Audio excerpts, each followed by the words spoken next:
Bias mo ba si Style from SB19? Rat-sarat-saral. Curious ka ba kung anong shoes ang suit niya at kung magkano ito? If yes, please stick until the end of the video to find out.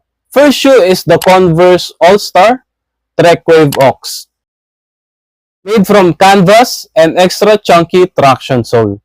Ang nagustuhan ko sa sapatos ito is yung classic Chuck Taylors ay nilagyan nila ng extra chunky outsole which adds not only height but traction and grip as well. Second shoe is the Nike Air Force 1 Low Triple White. A simple, classic, yet versatile shoe. Nagustuhan ko yung overall outfit dito ni Coach Tel kasi napaka-simple, cozy lang nung vibes niya. Last shoe is the Alexander McQueen Wonder Loafers. From calf leather and rubber.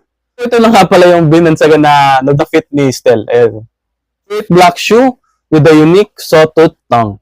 Please comment if may request pa kayong other artists or celebrities. Here are the price list of SB19 Stealth shoes. Yun lang. Bye!